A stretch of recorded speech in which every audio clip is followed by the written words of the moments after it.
Hey, we're live. How's it going, guys? We're live. Oh man, here we are. Another week, another episode. I'm loving it, man. Everybody's having a good time. We're having a good time, right? Absolutely, man. Yeah. Oh, sure. This beautiful Virginia weather. It's basically Seattle, but it is what it is. But I mean, let's hop right into it. What's up with the U.S. Ark? Who are they? Man. Gotta plug U.S. Ark, man. United States Association of Reptile Keepers. They're out there fighting for our rights to be able to keep these animals.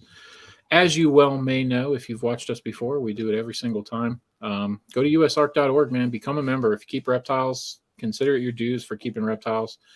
Become a member. They're coming through the legislation. They're trying to fight these people who don't want us to have the animals that we love to keep.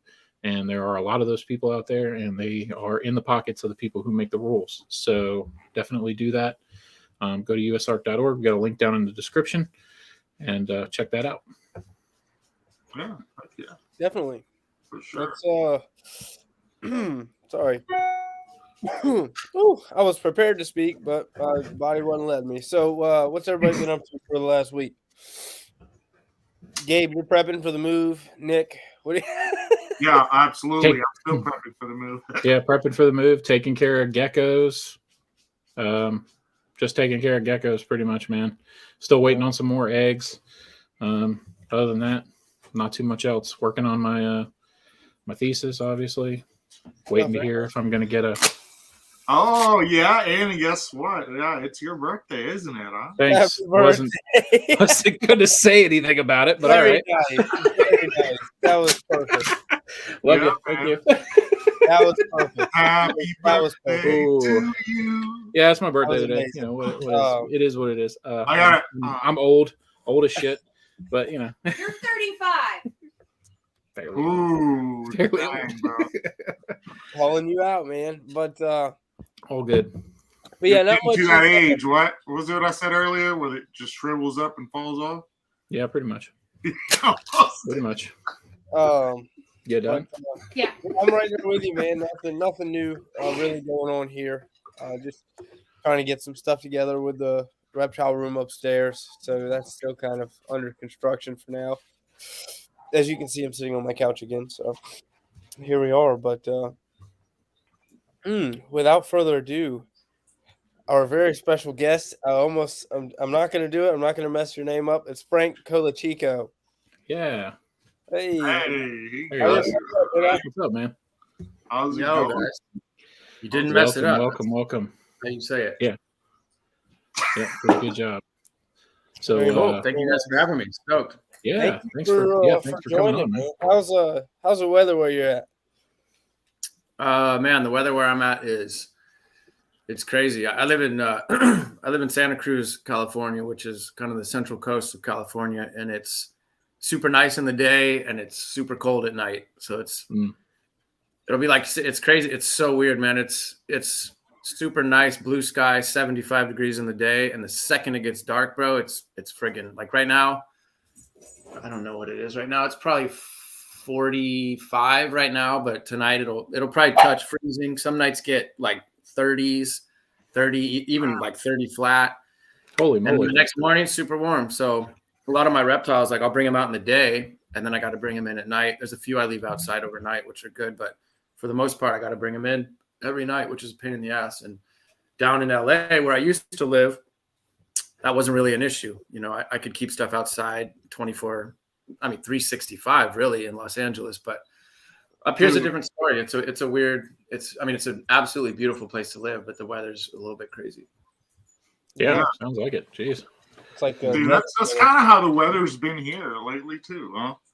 Definitely hear how it was had here. a couple good days, but yeah. and then it's supposed to thunderstorm tonight and then snow tomorrow or some shit like that. I don't know. Weather's So we don't get that. We get like right now is actually the most extreme it gets. Like this is our winter, and we don't get snow here. We don't get thunderstorms. We get some rain, we get fog, and we get sunshine. Because I'm 4 minutes from the beach, but like I'm over like this tiny little hill, and then there's the beach, and so we're back tucked into this kind of little valley right on the coast. So it gets really fucking cold right here. Excuse my language, but Oh, you're good, bro. No excuse needed. Let We're her good. fly. This is a safe Let her zone. fly. Let her fly. Yeah. Good. Damn We're good, right. man. Cool. That'll make it Yeah, easy, man. 'cause So we reached out to you to come on because you're obviously a reptile guy, man. And you're definitely a gecko guy. So I know you do some keeping. What all do you keep, man? I mean, I keep a lot of stuff, dude.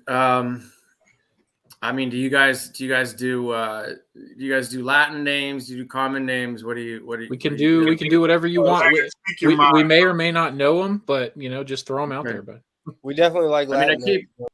I Yeah. keep most of like the. I mean, I keep most of the kind of the normal.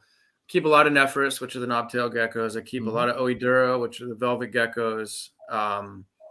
cool. I've got, let's see, some Diplodactylus, some Lucasium, which are the smaller Australian stuff. And then I've got a couple species of Europlatus, leaf-tail geckos.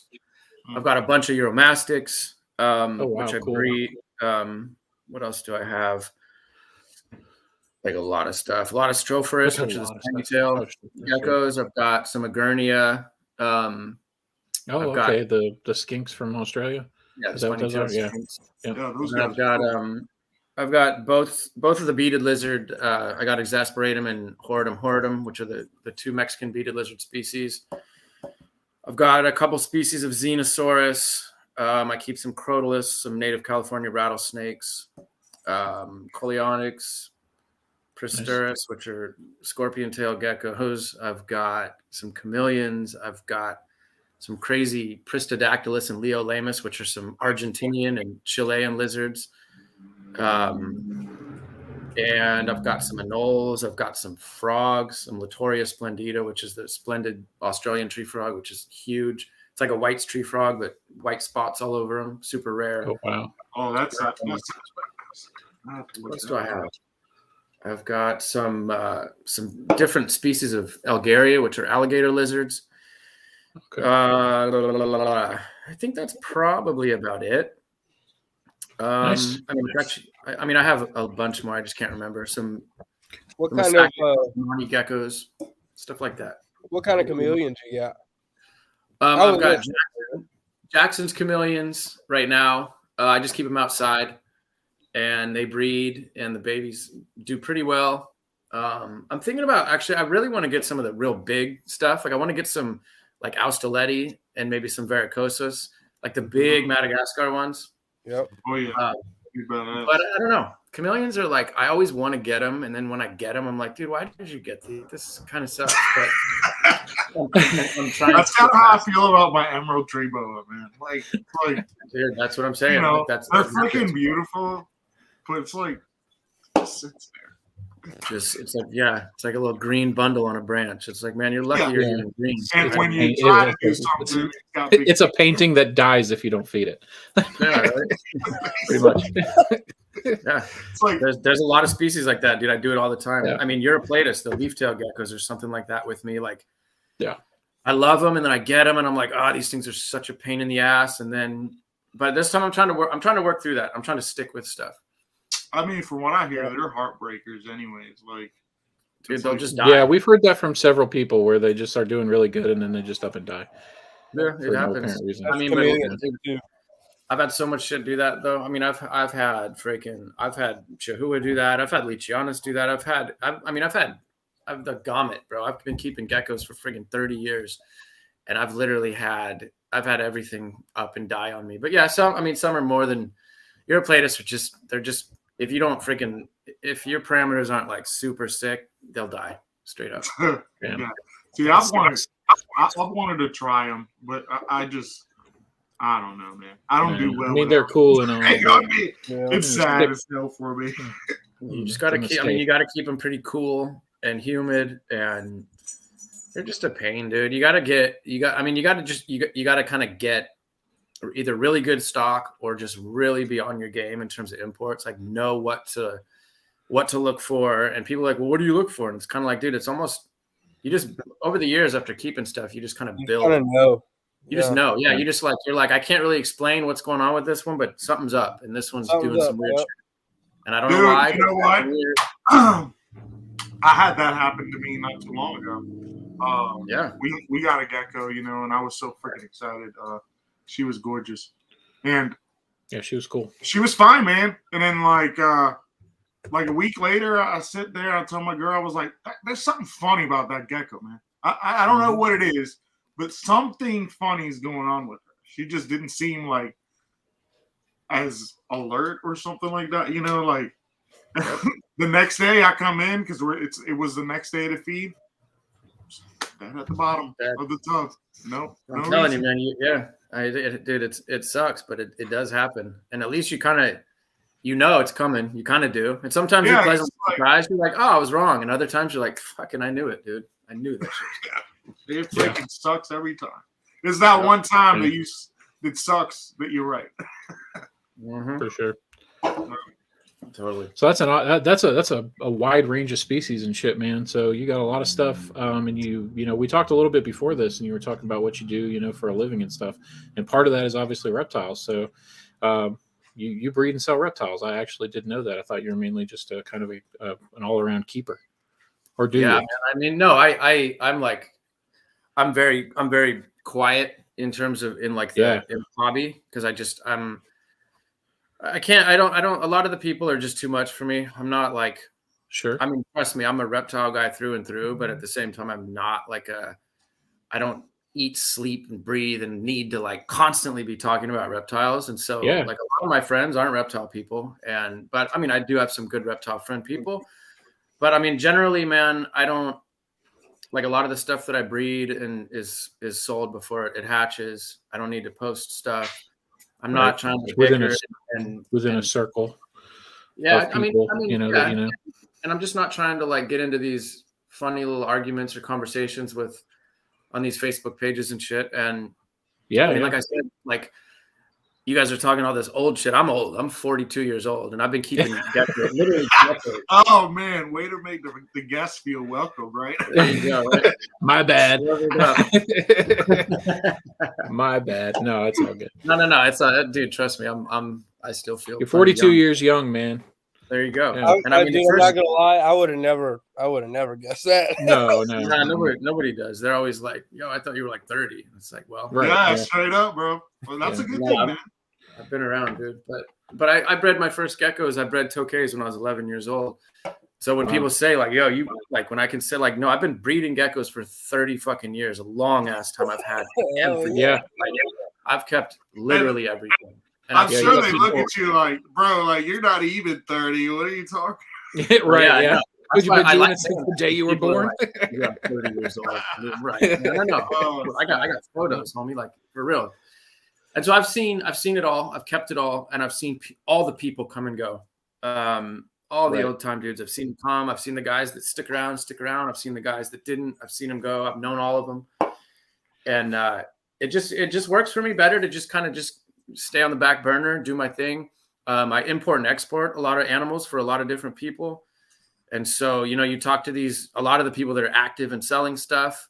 They'll know who I am because a lot of their stuff that they sold, I'm the one who imported that from Europe for them. And so gotcha. Right. I do that quite like between 4 and 6 times a year. So I make money doing that. Sure. I make money selling the offspring of my babies, or my adults. But like I said, that's I don't make a living doing that. I really don't want to because then it becomes work, and I don't want it to become work. It's already enough work, dude. Like, yeah. Mm-hmm. It's enough work out there already. It's stressful, but so that's kind of what I do. And I breed a lot of stuff. I send a lot of stuff over to Europe. I send stuff to some of my boys down in LA. I send stuff to, all over the US. And that's kind of how I do. You do a lot of herping, don't you? Yeah. So. You guys know. It was rhetorical, but I love to do that. Yeah, that's my thing.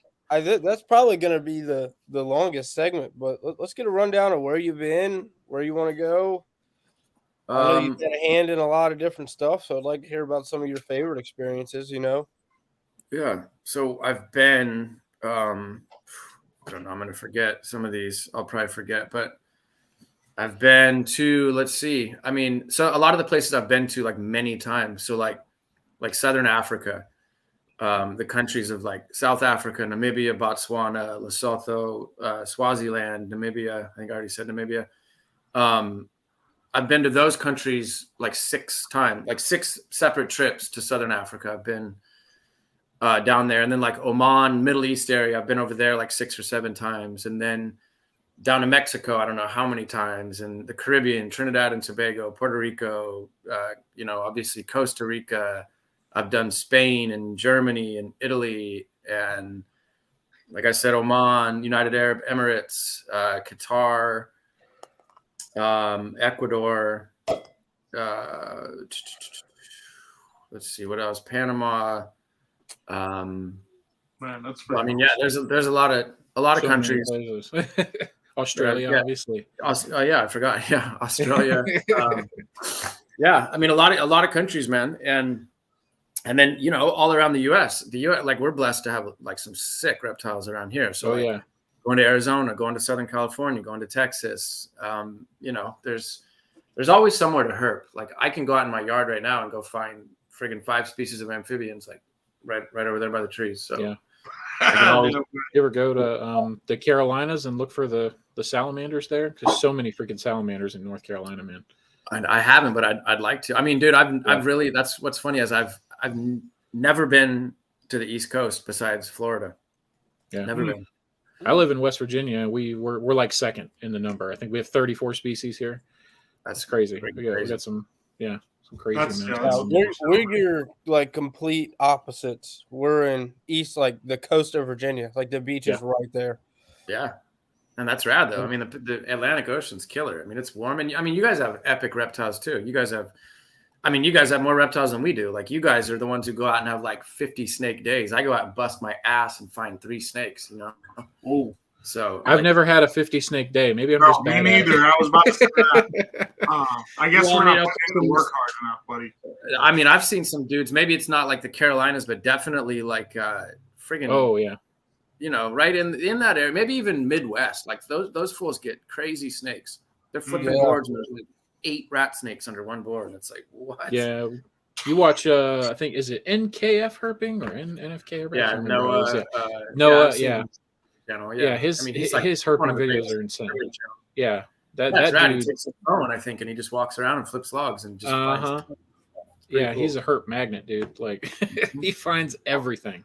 He goes all over the place. It seems like he herps every day. I don't know the dude, but I mean, he seems legit, and he just finds lots of snakes. Yeah, there's a TikTok I follow. I'm probably gonna misquote it, so forgive me. If you ever see this, but I think it's the Texas Rattlesnake Project or something like that. And it's like a guy and he does like rattlesnake rescue / just keeps them away from the human population. But I mean, his videos are like snakes. They're just fucking all over the place. Dens, like you walk in a den and it's insane. That's what's. I know. I need to make a video like that because it's easier to edit. It's just like, oh, there's 1, 2, 3. Yeah, right. Fucking do it. Yeah. Instead of like, how am I going to make this interesting? Mm-hmm. Did you? So you herped in West Texas, right? Mm-hmm. Did you find Alterna? Yes. You did? That's the next video that's coming out, man. Jeez. Oh, you didn't have to. You could have left it a secret. I'm sorry. That's my bad. Good. Dude, my first trip, we found 2. So it's pretty exclusive right here. We found 2 like in about 10 minutes of each other. We found 2. There's Andrew Gilpin, LAC Herps. Hey, Andrew. What's up, buddy? What up? He's a herper. Oh, yeah. I know. Man.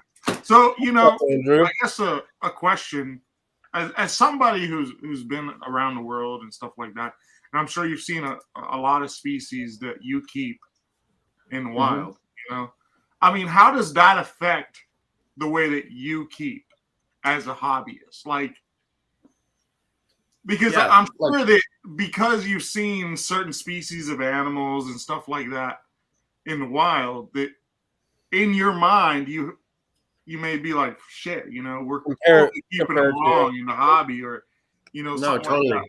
Like 100%. Like that's a great question. And it's actually one point that I always try to touch on is that if you guys are super stoked on a certain species, like if you guys are really into Rhacodactylus or you're really into Nephrus or you're whatever it is that you're into, Phelsuma or whatever, you should do everything you can to go and visit wherever your favorite species is from. Like there's nothing that's gonna be better than that for your keeping. And I used to be like strictly into South African stuff. That was all I kept. I was one of the first people to keep like Pachydactylus rugosus and the barking geckos, all the Tenepus and a bunch of different species. And I was like, oh, well, they're desert species, so they need to be hot, and you can't let them get too cold, and you got to do this and you got to do that. And when the first trip I went out there, I mean, I've spent a lot of time out there. I've spent almost 8 months, not in a row, but of all the trips that I've been in Southern Africa, I've spent a lot of time out there. And dude, that sounds freaking awesome, man. Well, dude, one of the things that I always underestimate with reptiles is how cold they need to get, dude. And like at night and shit, man, it is freezing out there. Like it is. I'm wearing a jacket finding reptiles, and I mean that's not just been in South Africa. That's been many places, dude. The Middle East. I've been in Oman, and it's cold as shit, dude. Like finding Euromastic, and it's cold. Really? That's freaking awesome, man. But it's like, that right there just shows you, like, I mean, like, they're extremely resilient, man. They're extremely resilient, and they're also, I mean, they're heliothermic. They can handle the cold as long as the sun is there. I mean, Euromastics, if it gets below a certain temperature, Euromastics, they're going to go down into their burrows. But it definitely gets cold where they live. 100%. Yeah, I mean, they can handle the cold as long as in the morning they can heat up.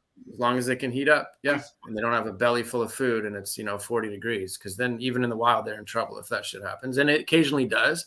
And occasionally there's a big die-off of animals. That happens. It's part of fucking life. Yeah, that's what keeps the numbers in check and everything. Yeah, keeps populations in check for sure. Yep. Totally. Yeah, right. But I don't know, man. It's just, I can say I haven't had the pleasure of really traveling and getting to see certain species and stuff that I like in the wild. And that's something that, I look forward to having a chance to do, just because I do think that it would, I don't know, give me a different perspective, I guess. That's like 100%. Like what do you guys keep? Like, what's your thing? I keep chameleons. Okay. Yeah. I mean, and I have a ball python, but that's just like chameleon. You keep African chameleons or Madagascan chameleons or both? Madagascan. Yeah, panther. Well, technically not only because I keep a panther, but I have a veil too, which is not Madagascan. So I guess I can't say that, but yeah. I thought about that after I said it, but yeah. Yeah, I mean, like I've been to the veiled chameleon, like basically veiled chameleon habitat, and it's I heard you say it earlier, and I was like, I wonder if he was there, but now that's just Florida, so it's like I'm just.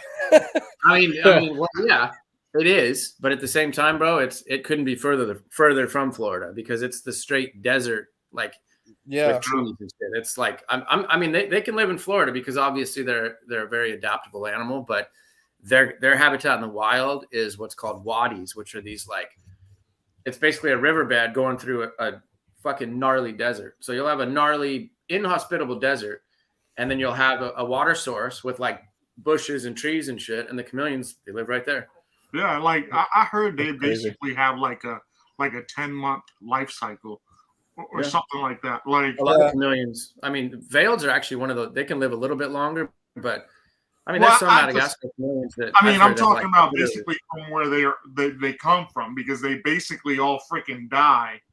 Yeah, probably. They're like, they mature quickly. Yeah, I've read some research on that too.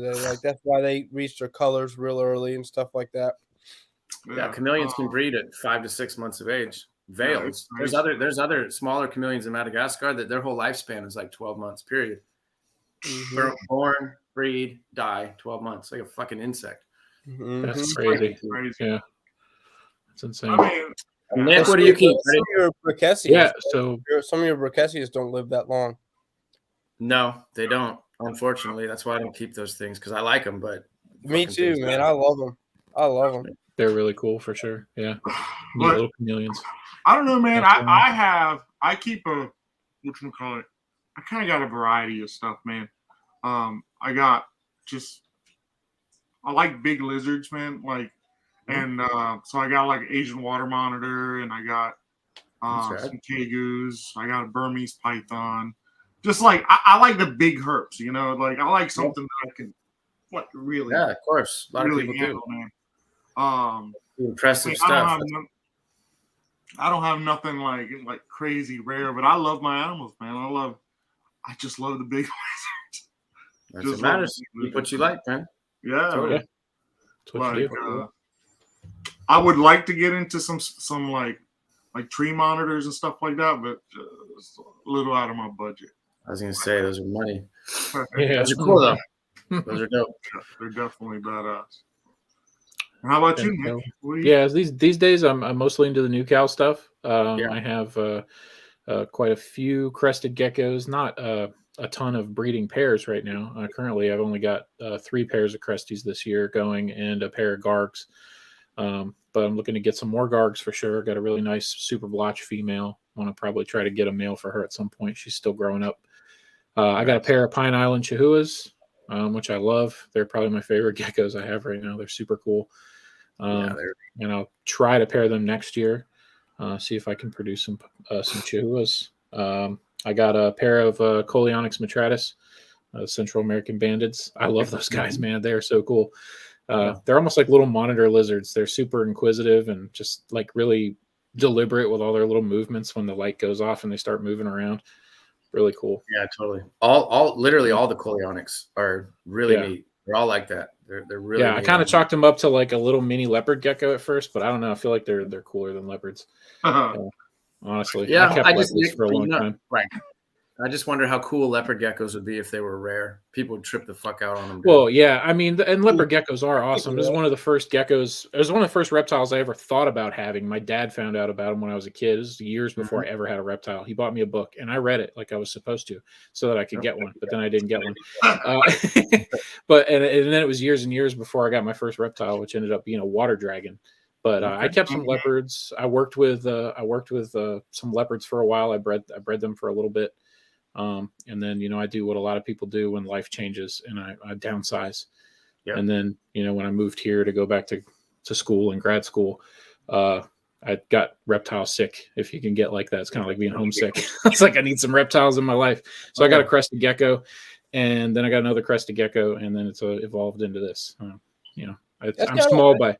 small by most people's standards. I got like, somewhere in the mid 40s geckos around the house. That's reasonable. That's that's manageable. Yeah. That's the big thing. It's totally manageable. Some days it feels hard. It's like, I got to take care of 40 some of my geckos. But other days then you think of somebody easy. Well, then I think of almost everybody I know in the hobby who has like 400. So yeah, I break up my days. I'm like, I don't want to feed the babies tonight. Let me feed. Sometimes adult. I do that too, even with just the 40. Sometimes I'll just feed the babies because they really need to eat tonight. And if I feed the adults tonight, they probably won't eat hardly anything anyway. So the adults can chill, dude. Straight up. Some of my adults get friggin' damn near mistreated. Probably I'll be like, I'm tired this week. Let me feed this week. I've done it, dude. I've done it. I've gone like 5 days before, and I'm thinking to myself, this is not gonna be good. Oh, yeah. And then they're just like, hey, what's up? No, they're fine. and then they actually eat. And then they actually eat when you feed them. As opposed to feeding them every 2 or 3 days. See, that's the great thing about the geckos, though. Like you can, well, not the great thing, but you can kind of forget those guys. Like when you have these big these tegus back there. I got a pair of tegus in this cage, and when these things shit, you have to do something about it, bro. It's a major problem. Yes, it's a major problem inside the house. That's like the beat of it. Do you keep serpents, Frank? Are you anything with snakes? Anything at all? I have some rattlesnakes. I think you were gone when I said that, but yeah, I've got some rattlesnakes. But that's all I have is a couple crotalus.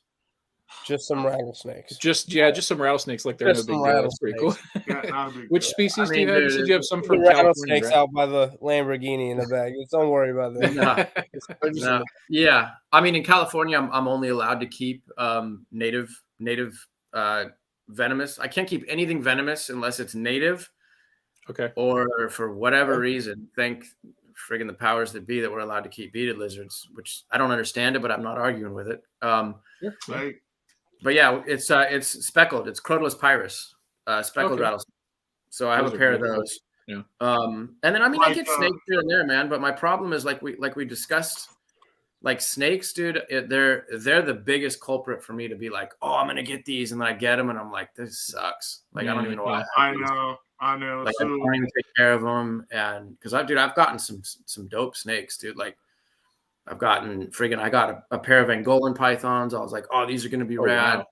Because I found an Angolan python in the wild, and it was like one of my top finds. And it was just like when I found that, I'm like, I got to get these. Like this, I got to get some. So I got a pair, and I kept them. And then I was like, this is the worst species I've ever had. Like they're so fucking boring. Like, I mean, they're beautiful, but they are beautiful, man. Yeah, they're beautiful. But you guys got to understand. Like I have a pretty big collection. I don't have a giant collection, but I'm not I don't go out there and hold my pets. Like I don't. No, yeah, I'm with you on that. I don't do it either. Yeah. And I mean, if I had some big stuff like Gabe, like I'd probably hold like some big tegus or whatever. If I had some monitors, but like my daughter, she likes to come out and she'll hold some of the stuff, like some of the bigger geckos, like.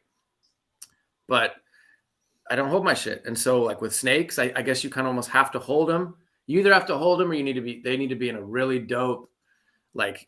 Naturalistic enclosure. Like if you're keeping snakes in a rack and you don't hold them, I don't care who you are. They're boring as fuck. Mm-hmm. It's like, hey, there's a friggin' shelf over there. Isn't it cool? That's true. I mean, it's true. I've done it, man. I used to breed, and I miss it, dude. It sounds silly, but I miss working with corns like really bad. I used to work with them. When I lived in Virginia where they live. Now in West Virginia, they're technically native. There's like a tiny little like piece of a county up near Maryland where you can find corn snakes in West Virginia, and we can't have them here because they're native. Yeah. Oh, you can't have them because they're native? Yeah, so, yeah, like, we can't. Up in West Virginia, you can't keep like a certain amount of. The only thing I have in my collection right now, and I got it sort of like in a good way, that is technically not illegal and it's native, is a spiny softshell. I have a spiny softshell turtle. I go to the university up the road, and one of the people took it on a permit one time and kept it. And they had it in a nice tank at home, but then it started to eat their fish, so they brought it into the lab and stuck it in a tiny tank, and it was there for a while. Then the power went out, so I took it home to take care of it while the power was out, and I just ended up keeping it because I felt bad for the damn thing. And they're cool as shit, man. He is really cool. We like him a lot. Pretty personable turtles. Yeah. Well, they're personable as long as they're behind glass. They bite the shit out of you. Yeah, take them out. I learned that in West Texas. Those things are brutal, dude. Oh yeah, I watched your video of catching those guys. It looked like it was a pain in the ass catching them in that river. I can't catch them, dude. I'm like retarded at that shit. Like I was dying laughing at that video the other night with the clown coming out. Is he doing the turtle, man? Like, dude, I was a clown. Literally, I'm like, oh, let me just go grab it. Just totally fucked that up. Yeah, fucking Hurt Master. Oh shit, can't get it. Yeah, they're so fast, dude. They run on land too. It's fucking ridiculous. Like I've seen them in the Everglades running across the road while road cruising, running, like galloping.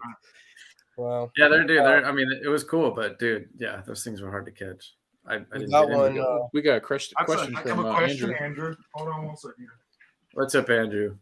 What have been some of your favorite finds while field herping, and some of your favorite things to photograph in the wild? My favorite finds while field herping. My favorite finds, like I just said, the Angolan python was really cool.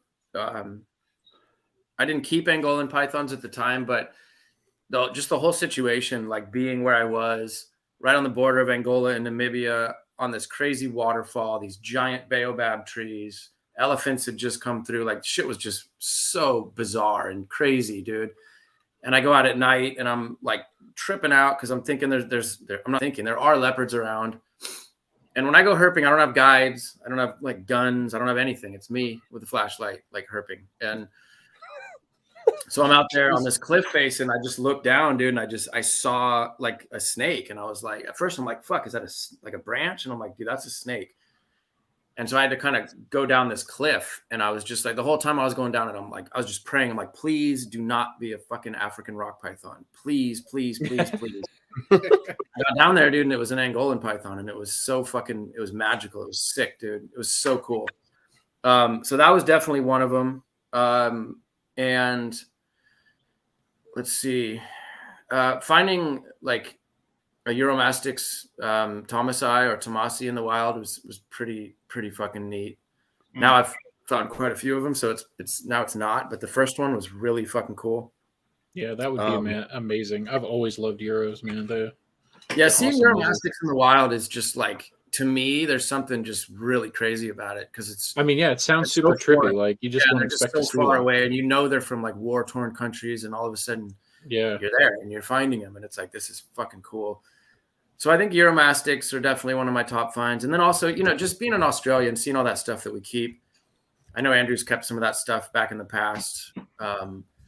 So like, and South Africa, I know he's kept some of that stuff too. So like finding the barking geckos and the different Pachydactylus and all the different geckos in South Africa was always mind blowing.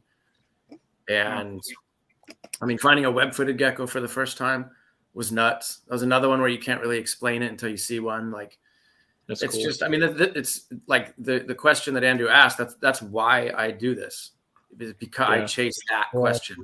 What's my next find? What do I want to go after? What do I really trip out on when I go into my reptile room? I like it all, but what do I gravitate towards? What do I find myself just tripping out on? Like, and then I'm like, okay, well, let's start looking into plane tickets. Let's start seeing like what I can do. How can I get out there? And then I'll just start Googling it. Has anyone else been out there? Like, is it safe? Is it feasible? Like there's a bunch of different, and we can talk about that later. But in terms of like favorite stuff, photographing, I was in Ecuador and photographing some of those anoles was really cool. The Anolis proboscis, the Pinocchio. Oh my God, that thing is insane. Yeah. That was really cool to photograph. And I mean, Euromastics, like I said, are always fun to photograph. I mean, any animal, man, really, like you can have the most amazing, like rare species that's just completely not chill to photograph. And it's like, yo, fuck this animal, dude. Like, I don't even want to see It's like, all right, it's like, fuck picture, it didn't happen. You're just going to have to trust me that this happened. I straight up have so many animals like that. People are like, dude, you found that. Where's the photo? And I'm like, no. Thing was crazy. Couldn't take a photo of it. Like Australia, none of the venomous snakes. I have no photos of those things because they're fucking psycho, dude. Like the brown snakes and stuff are so nuts. But I mean, yeah. So to finish Andrew's question, like probably some of the knobtails in Australia, easy to photograph. Also the Agurnia were really easy to photograph, and it just brings back good memories. So yeah, I got to rewind a little bit because you were talking about your python find in South Africa. And you said that like elephants had just come through. Mm-hmm. Did you see the elephants? Oh yeah, I would hope so. Yeah. Oh, dude, that's not insane. Like I know this is a reptile podcast. We're talking about reptiles, but to see fucking elephants. Yeah. Honestly, that's probably some scary ass shit. That's incredibly scary, dude. There's way scarier shit. I mean, I could do a podcast for 4 hours talking about scary shit that happened in Africa. Scary shit that happened while you're in different countries. I want to host that. I want to hear all the scary shit. Yeah, we want to hear about the scary shit for sure. Closest I came, and I didn't even see the fucking thing. It was snorkeling in a river in Belize, and my advisor said that there was a jaguar on the bank. But I was under the water when the jaguar was there, and I came up, and he was like, there was just a jaguar right there. And I was like, oh, great.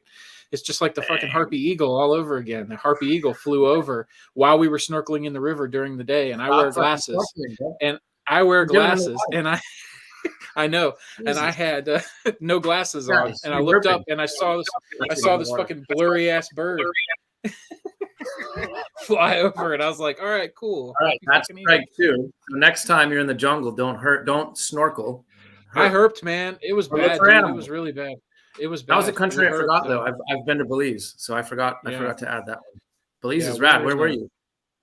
So all over Belize, really. It was a school sanctioned trip. I'm in the scuba club there. We do scuba trips. So part of it was spent on Little Tomoans Key out off like 20 miles off the coast. We went to the Bladen Nature Reserve. We went to the Bee Free Preserve that's there and spent 4 or 5 days out there. That was where we did most of our try to herping. I don't know if we were just really bad at it or what, but it was also during the dry season, so we didn't see too many things. unfortunately, herp wise. Went out at night a lot and walked and shined. We did find a Bolitoglossa species, which blew my freaking mind. Yeah, they're neat. I've always really wanted neat to see those. Yeah. Yeah, seeing a salamander like climbing up a bush, you're just like, what? It was like, so my friend who was there with me, he was like, Nick, he just stopped in the middle of the trail and was facing this palm tree that was only like as tall as him. And he was like, Nick, I see a salamander. And I was like, fuck you. No, you don't. And he's like, yeah, I do. It's right here at eye level. And I got in there and I was like, holy shit. No way. Yeah. And it was so tiny, dude. So tiny. And dude, like back real quick back to Andrew's question again is like Bolitoglossa. That for some reason was one of my like really huge targets in Ecuador. I had never seen one, and I was just like, dude, I really fucking want to see one of these salamanders, dude. They're big, they're webbed, weird little feet, and like they're just so strange looking. And we found a couple, so it was rad. But that was another really I'm not a salamander guy at all, but finding those was really fucking cool. I've become one out of necessity. That's what I studied at university. So that's cool. I've love grown to appreciate them. I'm just not I've grown to appreciate them. Crazy. We don't have a lot out here, but we have some good ones. You guys got some really cool ones for sure. We've got Dicamptodon across the street here, the California giant salamander. And then we've got right in my yard. The other day, I took some reptiles to my daughter's school, and I was like, man, I need an amphibian. So I went and moved a couple chameleon cages and caught a Ensatina xanthopicta and put it in a freaking deli cup and brought it to her class, and then came home and let it go. Let it go back where it was. Yeah, that's cool. They're all around here. It's pretty rad. We got one for you from Wally over at Supreme. Mr. Wally Kern. What's up, Wally? Yeah, but so all right. So this is a good question. I wish it was more helpful in terms of like a gecko that people actually keep. But so this can actually happen a lot. We were in South Africa, I believe. Yeah, South Africa. And there's a species of gecko called Hogia. And all of them are like really tiny. But then there's one species that's huge, a big, not huge, but 6 inches, a big gecko. And we've been looking for it for days. And we just could never find this fucking animal. And I'm like, dude, like, what is up, man? Like, we'd be searching the cliffs and searching the rocks and looking in the cracks and you know, everywhere these animals are supposed to be. We can't find this thing. And so I do a lot of eye shining to find geckos, and I've got it pretty down. I'm pretty good at it, so I can really eye shine well. And what it is you'll hold a small flashlight right up in line with your eyesight and shine out usually about 20 to 30 feet. And with amphibians and especially geckos, because they don't have eyelids, they can't close their eyes. It's like a beacon. You just bing, a little red will shine right back at you. And that's how I find 75% of the stuff that I find in terms of geckos. That's a pretty cool technique. Yeah, that's a good technique. Definitely going to try that one. Yeah, you'll trust me. It'll change your life, literally. Like you'll go from I need my herping life changed badly. Yeah, and your flashlight needs to be an adjustable beam. You got to be able to tighten it up, so you can't just be like, oh, some giant floodlight. You need to really be able to get a focused beam. And gotcha. And there's a few lights. Lensor, Lensor, makes a good one. But anyway, so I'm trying to shine these cliffs. I can't find these damn things. And then I turn around because my buddy was back a ways, and we were in like a really leopardy area. So we stay within eyesight of each other, definitely. And so I had turned around to look for him, and I caught just an eye shine as I went. I caught a little eye shine in a tree. And I was like, oh shit, I wonder, that must be a frog. I walk over there, dude, and sure enough, it's that damn gecko that we've been looking for. Climbing trees.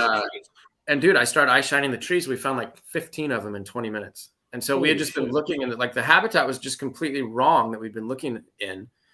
And so this can actually be translated into keeping stuff, because a buddy of mine in Europe, Roger, he is really interested in like knowing the stuff that I see in the wild in terms of how he can adjust his like parameters and keeping reptiles. And he keeps some little Diplodactylus. And I was in Australia, and these Diplodactylus, they're terrestrial, they're on the ground. But every single one of them that I saw was in a bush. I didn't see a single one on the ground. And so I told him this, and he put a couple little bushes in, and every single night he said the geckos were up in the bush. And so it's like That's awesome. stuff like that. Like, so those are kind of some of the uncommon weird things that I see going on. Like a micro habitat, if you will. Yeah, when you go and you're in the micro habitat that you think you know and that you've read about and that you've come to trust and believe is wrong. And you're just like, what? Like it throws you off. You're like, dude, that was It weird. almost makes you wonder how this information came to be in the first place. Yeah, like, a lot of guys are out there and they do a quick bit of research. And the thing I've realized about scientists, and no offense, Nick, but a lot of these guys they have such, I mean, and it's not even offensive, but they have such a broad range that they need to cover and that they need to like deal with, that they don't focus like as gnarly and hardcore as guys like us do. Like in terms of like with geckos, there's only a few scientists that could even like keep up with people like me on geckos. Like Aaron Bauer is one of them. And there's a few other ones, but a lot of scientists that even study geckos, like I'll have a conversation with them and they'll just be like, what are you talking about? What? Like, they don't even know what I'm talking about. Yeah.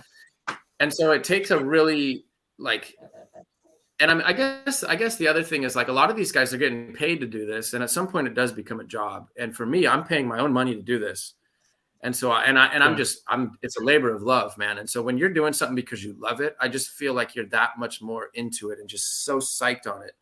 Other than like, fuck, I gotta get this research done. You know, this gecko, I know it just looks like that one. And I'm sure that it's terrestrial and that it's eating the same thing and it's just on a different substrate, or it's just, you know, it's across this river, but it's acting the same. And they might not look into them as hard as they need to. Otherwise, a lot of these keepers, they're not reading scientific papers by any stretch of the imagination. These guys are reading reptile magazines and maybe some books, but they're not digging deep into scientific papers. Right. I don't blame them. They're boring as shit to read those. They definitely are. And honestly, not even just boring as shit. They're hard to read, bro. No, they are. Yeah, they're hard to read. Parts of them are definitely. There's a certain level of education that's required to comprehend a scientific. I don't understand some of the shit I'm reading on a daily basis around here, man. Exactly. Like I'm trying to figure out what kind of analysis I need to do on my third chapter data for my thesis, and I'm reading papers about the same type of stuff, and they're not helping me at all. That's what I'm saying. And they're like, we did this test. Nowadays, these papers get even worse. Now that DNA is such a huge thing, it's like, 3/4 of this paper now is a bunch of just literal nonsense, literally nonsense. So it's tough to read those papers, but you can glean some really good information from those papers. But like I said, nothing's better than going to the habitat. So I hope I answered your question, Wally. I mean, I'm trying to think of anything else really weird that I've seen, but I've probably seen some weird shit, but I mean, that's really like off the top of my head. Those are things that stand out the most because they help me and they help other people kind of change the way they keep stuff. Sure. Right. Yeah, definitely. That's awesome. You mentioned it earlier, and we don't have 4 hours, but we do have a little bit of time. I gotta hear some of your dangerous encounters, man. At least one. Everybody. Well, I say everybody. At least me. I know I'm young. I'm the youngest one here, but like Animal Planet was still good when I was young, so they always had like the top 10 like deadliest and all types of cool like encounters and shit like that. Well, so we haven't I haven't had anything where I like straight up like a lion like attacked me or like I was freaking faced by cannibals or some crazy shit like this. But like there's been. There's like one night in Namibia, we were way up on the Skeleton Coast out in the I'm talking, we hadn't even seen a fence post in like 5 days. Like there was just out in the nowhere, like straight up seeing National Geographic style, like natives, no clothes, living in these little round huts, like just in the cut. And we knew there were lions there and we knew there were elephants and stuff. And we'd seen, the stories and whatnot. But there was a certain gecko out there that we needed to find. It was the other web-footed gecko. It was palmetto gecko. Back then it was Keoko gecko vanzili. Now it's Pachydaculus vanzili, I think, or something like that. But we had gone out to this riverbed to find them. And as soon as it started getting dark, lions started roaring. And we were like, oh, fuck, like, well, we came all the way out here and let's just light a big fire and just stick together. And I think everything will be fine. And so we lit a pretty big fire, and we were on the desert, and it was all good. Lighting a fire, it wasn't a big deal. And so we started hunting geckos, and these lions got closer and closer to where you could just like, dude, it made the hair on the back of your neck stand up. Every time they'd roar, it was so fucking sketchy, dude, that I didn't, and there was nothing, like, you couldn't do anything. It's like, what are you going to do? You all four, like, with those three of us, all three of you going to go just sit in the car? Like, no, like you're going to sleep in a tent. There's a line, like, it was so, like, I felt helpless. But at the same time, I was psyched because we started finding these geckos, and it was fucking unreal, dude. Like, but it was so gnarly to go. It was so sketchy that, like, all three of us were right together. And if one person eye shined a gecko, two of us would walk together 20 feet out to get the gecko and run back over to the group of us. And then, like, and the whole time the lions are roaring, and we moved through this canyon, and they followed us. Yeah. And at one point, we shined back with our flashlights, and we could see two sets of eyes. I don't know how many there were, but we could see two of them. And they were probably 40 yards away. So maybe like a football field away from us. Way too close. Yeah, it was close. And but dude, like, so once we like kind of felt like they were getting closer, like they weren't leaving, they were starting to just get closer and closer. We were just like, okay, we're over this. And yeah, it is, Andrew. It is, especially when you're not at a zoo and you're not like with a guide and you're just out in the cut. It's so gnarly. Oh, bro, I couldn't imagine. They're so big, and it's just the closest thing I got for that is being at the drag strip. Oh yeah, feeling 3,000 horsepower rumble through your being. That's all I got. Nothing, no lies. Yeah, but 3,000 horsepower ain't gonna eat your face off, bro. No, and that's what I was just thinking. They were gonna come out of nowhere and get me.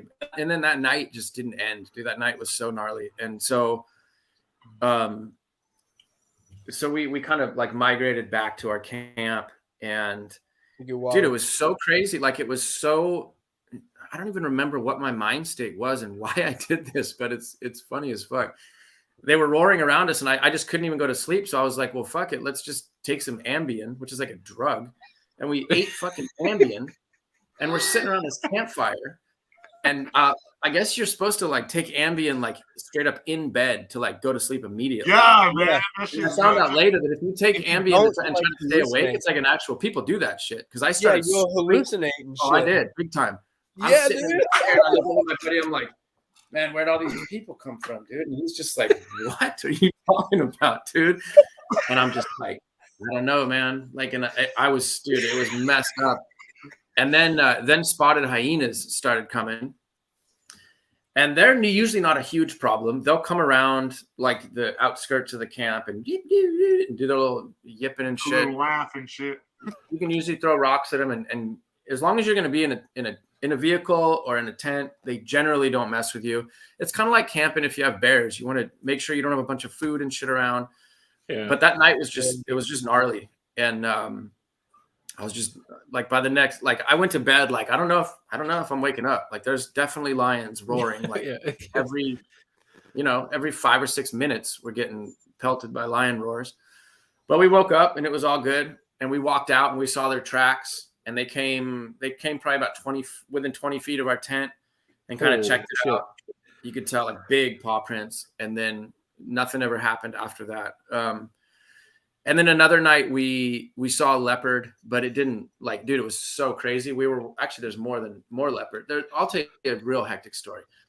The first night I ever went was in Africa. We walk up this canyon, and I'm just like, do you guys ever see like fucking leopards? Like, and my buddy just laughed. And he's like, you'll see one probably. And I'm like, yeah, fucking pretty scared, dude. Like, walking, like, stand next to everybody. And I mean, not everybody. There's 3 other dudes, and dude, we walk up and there's a fucking zebra leg, all bloody and gnarled, just laying.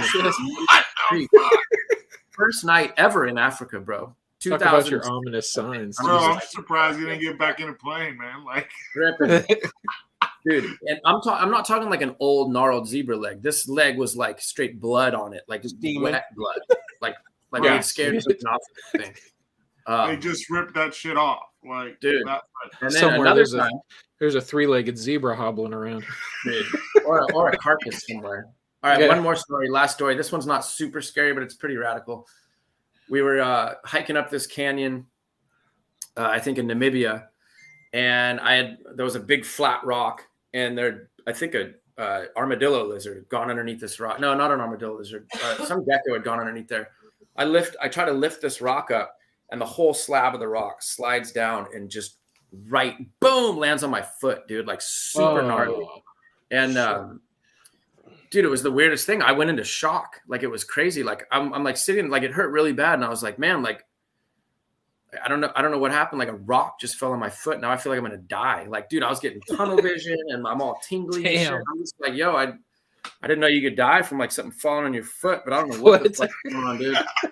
So I laid down underneath this rock, like under this big kind of bouldery overhang, and my buddy Greg and another friend, they kept hiking up a little bit, dude. And like maybe 10 minutes later, they come back quick and they're like, yo, we got to go. And I'm like, yo, I don't know if I can walk. They're like, you have to get up and go. There's a fucking leopard up there. And they had walked up the canyon, like, I don't know, maybe 5 minutes, and came up on a leopard that was eating a freaking gazelle tucked up in a rock. And it had, I guess, turned on him and like fucking got all savage, and they bounced. And then there's me like trying to hobble out of there, like, fuck, dude, my leg, like freaking out, dude. It was so sketchy. And then I come to find out later, I broke my foot, dude.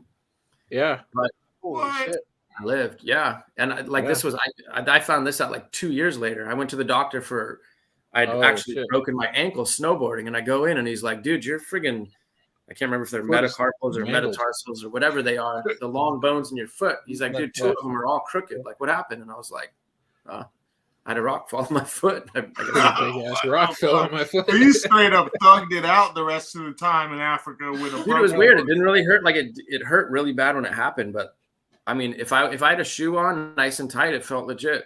But still to this day, if I walk around too long like barefoot, my foot starts hurting. That's crazy. But I mean, yeah. So Andrew asked a question a little bit earlier. Yeah, I was gonna wait for him to finish, but bite or sting. Well, he said that was the last story, so bite or sting. Let's see. Or both. Ecuador is bad. I think he might have been to, I know he's been down to the tropics a bunch, and the jungle's always worse than the desert. Like, the jungle's got the gnarliest shit in it. There's these things called night wasps in Ecuador, and they're like the spawn of Satan. They're the worst. That sounds fucking awful. Animals ever. Night wasps just. No, you're walking out there with a flashlight, and all of a sudden there's a fucking swarm of these things stinging you, dude.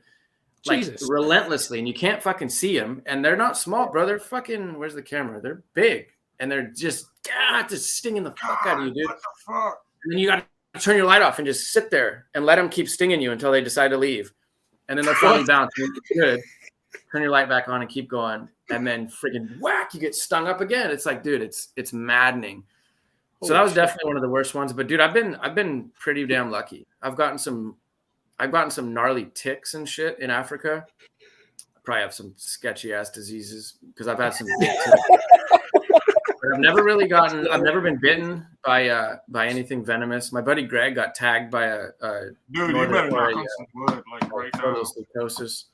But I've never been bit by a venomous snake. I've been stung by a Tarantula Hawk, which was pretty brutal. Oof. That was like what that dude Coyote Peterson he had. Got him. He went through that kick where he was making everything sting and bite him. I don't even know why. I thought that's like all he did. Was pretty much. He has like his own like Animal Planet show now, I think. I was gonna say whatever he did, it worked. It worked. It got him famous. Yeah. But yeah, so I've been pretty lucky. I kind of wish I had a better story, but I really don't, man. I mean, the Nighthawks are Nighthawks. I called them Nighthawks. Nighthawks. Yeah, Nighthawks. Night wasps. Oh man! I mean, I've been bit by big snakes and stuff like that. That Australia, if I would have caught that Parenti monitor, I'd probably be telling a different story right now. That thing, you'd be telling about how it shredded your hand or something. Well, it would. Like people keep asking me, they're like, "What was your plan if you would have caught that thing?" And I'm like, "I don't know, dude. I just was, you're in the moment. It's like, let me grab it." And I see these Australian dudes grabbing them. They're just like, "Oh yeah, you just grab him like this," and it's like, "Fuck, man, that thing was like trying to grab a man." like a dude like running at you. It was like, That's crazy. So have you had a chance to go to the Kimberleys out there in Australia, man? No, we got pretty close, but I've only been to Australia once. I'm gonna go back, but we didn't get to go to the That's Kimberleys. like the one place we I thought about want to go to, bro. I want to go to Australia. Like Australia's a big ass country, dude. So it's you really got to plan it out and kind of you'd have to hit it multiple times to see everything because it's big, it's huge. Yeah. It's like massive. starting in Perth down in Western Australia to get up to the Kimberleys was like, it's like a 12-hour drive, and that's just like beginning. I really want to go see some Mertens in the wild, man. Like I love Mertens. I think they're badass. Or like some Kimberley rock monitors would be badass too, man. Yeah, Kim, like Mertensi and friggin' Kim's are like they're right up there. You can go see them. I mean, it's a plane ticket away. Australia is easy, bro. Easy. It's like I need to do it, man. Like America, it's civilized. There's friggin' gas stations and cars and like you speak English. You know what? I don't even know why I haven't gone to like South America because I speak Spanish, bro. Like you're from Puerto Rico, bro. I'm Puerto Rican. Puerto Rico's fucking dope to herp, dude. Yeah, yes, it is. Like that's a trip that I'm hoping to do. Where are you from in Puerto Rico? San Juan or Guanaca or what? No, Big Baja. So like I'm not from not from like San Juan or something like that. Not from the big city. Yeah, we're more like country area. I love Puerto Rico. I mean, you guys have a lot of good Spherodactylus geckos. You guys have killer anoles. Oh yeah. You guys have a couple good snakes. There's an Ariton snake species that's really neat down there. You guys have a Diploglossus. Dude, you guys have sick reptiles in Puerto Rico. Yeah, man. There's that's something we're planning on going hopefully. I don't think we'll be able to make it this year, but next summer for sure. That's the plan to go there. There's a national park. Well, there's El Toro Forest, which is really good. There's El Yunque National Park. Yunque's sick. The whole beach, like that whole coast, like Guanaca, down there's like a Walmart and a Burger King, and then if you keep going on that road down to the coast, I can't remember what that beach is called. Sick fucking reptiles down there. Yeah. Yeah, I love Puerto Rico, dude. Yeah, it's freaking badass. I'm hoping to. Like, I definitely want to get a spec when I go down there. There's specs, spectacle caiman. Mm-hmm. There's some out there. Last time that we went, there was like there was a really bad flood, and we actually got an opportunity to get up. I mean, kind of close to one, but it was a little too big to freaking play with. So yeah, they're gnarly. They get bigger than you think. I mean, those things. I messed with them in. I was in Trinidad and we were messing with spectacle caimans. We were looking for anacondas, but we didn't see any. But we did see the caimans, and they're rad, dude. They're really cool. Yeah. I saw some. I don't know if I saw caiman. No, I think those were Mortlett's crocodiles. I saw in Belize. I believe that's what it is down there. Yep. Yeah. Mortlett's crocodiles. They're cool. But yeah, do it. Yeah, I got to go some places, man. We've talked about it forever and ever and ever. I mean, obviously I've been to a couple places, but not for just like to go herp. You know what I mean? Like just go out there and find the shit. Just do it. Totally. I mean, that's like to me, it's I don't know. To me, it just makes perfect sense. Like that's kind of like what it's just like. How would you not? You know what I'm saying? Like, right. I mean, I don't understand how people don't. Like to me, it's. Yeah, I keep the reptiles, but if I had to make a choice, I would travel over keeping the reptiles. And I mean, COVID was absolute fucking hell for me, dude, not being able to like travel and stuff. And yeah, it's like I'm glad this shit's finally kind of coming to some sort of an end. That way we get you got that lap dog. So when you go herping, bro, like if you don't have a translator or nothing, because I heard you kind of say an indoor horse. How the hell do you communicate? Yeah, Dane mix. Dane Rottweiler mix. How do I communicate? You just get it done, bro. You just do. It's like what the heck, bro? Yeah, like I can get by with Spanish. I can't speak it fluently by any stretch. My wife speaks. So like Mexico and stuff's chill. That's always easy. Ecuador was chill. That was no problem. Like in terms of like the Middle East and stuff and countries where they don't speak English or Spanish, you kind of get by, bro. Like sometimes like you pull up into a restaurant well, they call it a restaurant. It's not Get really a them to restaurant. Google Translate. You don't even translate, bro. You straight go in the kitchen and start pointing at shit. Just be like, yo, take this. I want that. with this. Oh, And I yeah, like yeah. this. Oh, that's a good 'Cause, like, question. otherwise- What's the most interesting thing you've eaten? Bro, I've eaten everything, man. I've eaten probably the most weird in thing. one of your people are like, trips, because "What I'm the fuck?" sure you see some crazy ass shit. Yeah, Did I've you eaten ever zebra. skin a snake Zebra. and pee in it and save it for later? Like Bear Eating a Grylls. snake? Like Bear Grylls. You skin a snake and pee in it and save it for later. Why would he do that? He's I could- perfect for I it. could. Bear Grylls. That's I'd find absolutely something else ridiculous. to put. Yeah, that's Nah, stupid. bro. I'd I've find eaten, like something I else to said, put. I've eaten zebra. That's That was the crazy. weirdest thing that I've ever eaten, probably. That's crazy. We Did ate. it taste like anything, let's see. or it just a Just whole like- new? It's just Yeah, like you a eat whole garbage. horse, bro. Like eating a horse. It was Like eating a garbage. So yeah, there's that. There's all kinds of like little nasty insects and shit. In Africa, you just eat bush meat. You don't even know what the fuck it is. Mm. Bush meat. In like Oman, you eat a lot of like camel. So eating a lot of camel. What else has been weird? Guinea pig. I ate a guinea pig in Ecuador, which was I feel like all right. Peru. Yeah, like, Yeah, Well, they're, it's they're not pretty like a bad. delicacy down there. In Belize, I ate a gibnut. Nick, if you know what that is, it's like a giant rat. It's like a Oh they no! call them gibnuts, but it's like a delicacy down there. And Is it it literally really? is like a giant rat. It's gnarly. It's gross Damn. as fuck. I ate one of those. I'll be honest, man. I would Kind of wish I would have had the opportunity to try it. It was pretty tame. I mean, all the places we went, like it was all completely like planned out by everybody. Like all our fucking meals were planned and shit. So we ate a lot of Yeah. fucking chicken, dude. A lot of chicken, rice, beans, a lot of fry jacks, dude. The fry jacks are where it's at. Bro, No, I'm I Puerto Rican. I want grew up on, traditional, some like meat, okay? legit traditional barbacoa. That's what I want. Well, that's Mexico, bro. Yeah, yeah. Like you That's walk what out I in eat. Like, yeah, for sure. Like when I'm down in like Baja and like Yucatan and stuff, I'll eat barbacoa or El Pastor or carnitas or stuff like that. Like for sure. Like El Pastor is my favorite, dude. With a little Carnitas pineapple. is bad, bro. I love Carnitas carnitas. is good. I mean, barbacoa is carnitas, isn't it? Isn't it pork Yeah. usually? I mean, I guess they can do Yeah. it with whatever. Yeah, They do it kind of with whatever they got. So. Yeah. but there's a Puerto difference Rico between had some like, interesting food. the barbacoa. Like you go out and you get barbacoa, and then like go into some dude's backyard and he lifts up all the leaves, and then like, okay, that's fucking barbacoa. Like, That's my buddy Yeah, Nathan. yeah, He was in Belize with me. The Pelican, dude. We got into a Pelican. situation. We went into Yeah, the Pelican. we went into Pelican Guatemala beer. for one day to go to Tikal, to go to the Mayan Yeah. ruins out there. We went to And, Tikal. You were right, yeah. dude. You were in some good herping spot right there, dude. We saw some cool anoles. Like I don't even know what they were, but just when we were The walking around. friggin' Tikal. what is that? What the town, the border town? I think it's called Santa Rosa or Santa Elena or Yeah. something like that on the Belize Yeah, side. I think Santa Rosa is right. Dude, it rings a I bell. found a fucking milk snake there. I found a lot of good. Oh, really? I found a Coleonyx mitratus there. Oh, that's cool. Damn man. right, bro. We need to go on a herping trip with this guy. Yeah, man. we do That'd for be sure. bad. So at night, bro. Yeah.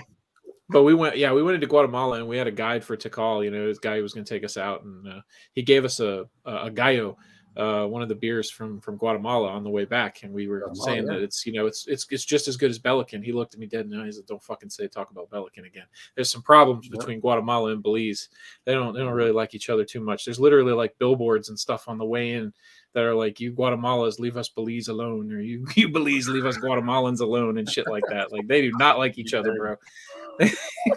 They don't. Because Guatemala is more, I mean, Belize has just got an interesting. Belize is a lot of freed and escaped slaves, and it's got a lot of kind of that sketchy or just gnarly history compared to Guatemala is more of a Latin country, and that's why the food in Belize is so different. They're like it seems like they're still trying to find their space down there. Yeah, definitely. They're just it's a wonderful country, but it's kind of a shit show, dude. It was bad. Yeah, one of my favorite things I've ever done was going there for sure. Did you go to like Cocker or Ambergris or anything like that? No, I mean we flew into Belize City. We drove all the way to I don't remember the exact town. It's this little resort. We stayed there for just like 1.5 days and did a couple of things before we went to Placencia and got on the boat to go out to Placencia is fucking ghetto. The road down to Placencia goes through this ghetto ass town called like Kokomo or something. So gnarly. Yeah, like little kids hanging out of like these like look like they're like bombed out buildings. It looked fucking gnarly, dude. Yeah, like, seriously, it was. Yeah, like I mean, it's you think about fucking first world problems and shit when you're driving around in Belize. Sometimes, you know, you're like, damn, it's no joke. It's pretty rough. Place is no joke for sure. But yeah, we did do Coxcomb as well. We went to the Coxcomb. The Coxcomb Basin. Yeah, that's we did the hike up to Tiger Fern Falls. That was super badass. Yeah. Did you do Pine Ridge at all? That place is so weird. It's like it's super high elevation, and you're like, it's just weird. It doesn't look like you're in Belize. It looks like you're in California. It's like pine trees and pine. Oh, wait a minute. You know what? I think that I know what you're talking about. Waterfall. Yeah, we went to a waterfall area one day, and it was weird when we were driving in. I was like, this could be like North Georgia or something. Yeah, like, dude. What is this? So you probably went. Really cool waterfalls. And there was pine trees everywhere and like red clay and shit. And Pine it was Ridge, just yeah, I do remember that. Yeah, we did do that. That was cool. Found a lot of little Scaloporus lizards around. I was just gonna say there's that's Scaloporus serifer. They're pretty rad. Okay. They're like gray with like. I could not catch one to save my life. Yeah, they're pretty neat. Yeah, they're fast. Yeah, pretty fast. Yeah, I was like in between eating lunch. I was like trying to get them off the rocks and shit out there. Right, you gotta get them. Toss the lunch. Go catch the lizards. Yeah, toss the lunch. Go catch the lizards. You ever go to? You ever visit any like cool ruins or I don't know, like crazy landmarks and shit? I know you spent a lot of time in Africa, so. I mean, I've been to all the ruins in Central America and stuff, like all that stuff. Africa, I haven't been to like Egypt and stuff like that, so I haven't seen any of that. In Oman, I've seen like some pretty wild stuff because that's like biblical time shit. So I've seen. Honestly, I can't even remember, and I should. My mom would be pissed because my parents are like super Christian religious. But I've seen just a lot of the birthplaces and stuff of like biblical of people in the Bible and shit like that. And I mean, Oman's one of the oldest countries. Like Oman is one of the oldest countries in the world in terms of like an actual like settled, legit country, and they've got crazy history there. I'm trying to think of other like crazy landmarks I've seen. You ever go to like Machu Picchu? I've not been to Peru at all yet. I want to though. Definitely want to. But dude, honestly, like when I'm traveling, man, I'm a savage when it comes to like I'm there to herp. Yeah. I'm going herping. I'm not going like if I like I'll be completely honest with you. If I went to Peru, I highly doubt that I would go to Machu Picchu. I'd go to Machu Picchu. Yeah. I would go and I'd be hunting reptiles. I'd be down in Paracas and down in the south on these desert beaches looking for these geckos down there. Like, and I've also like all my countries. I already know them. I got the whole damn world mapped out. Like you could tell me any country and I'll be like, yep, I'm going here. This is where I'm going, and that for that animal. Like I'm ready for that. And that's what I was about to ask. That's what I was about to ask, Gabe. Go for it, buddy. Yeah, shut up, Gabe. Jesus. So I mean, obviously, you've been a lot of places, but there's a first time for everything, so to speak. So, I mean, you're looking to go somewhere you've never gone, trying to find these animals. What the hell? How do you even set that shit up? I mean, yeah, you buy a plane ticket, you get to the country. That shit's easy. Anybody can do that. But how do you get from the easy part to fucking elephants in a waterfall and lions? And I mean, dude, that's where, like I said, like the boring ass friggin' scientific papers and stuff like that.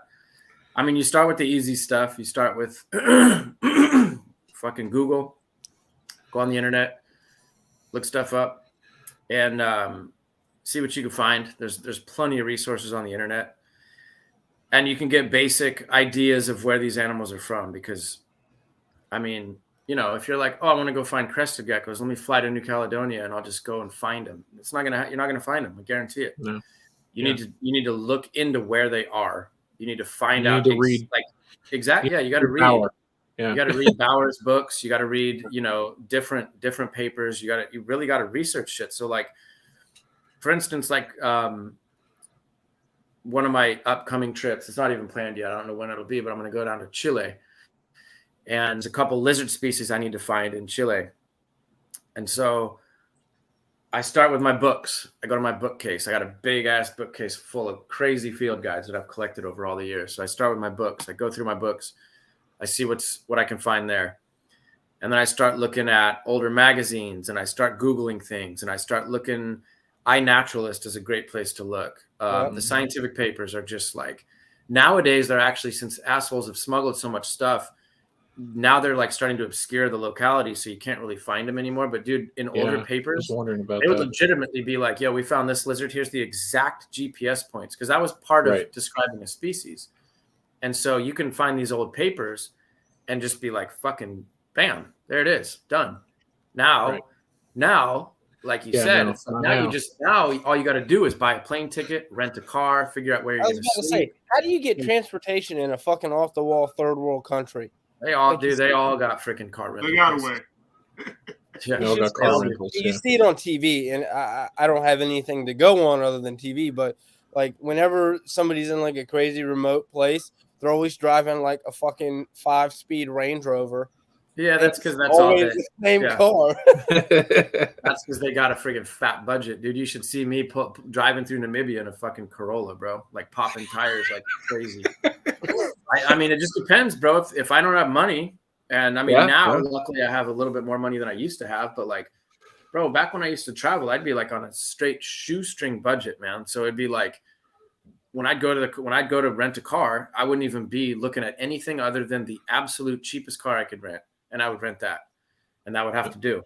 If I have to miss a species because I don't have 4-wheel drive, or I can't go off road, or the car, I go off road. But if the car's not going to make it up there, then I miss that species, bro. But I mean, like 9 times out of 10, I've rented a 2-wheel drive, fucking whatever, and it works.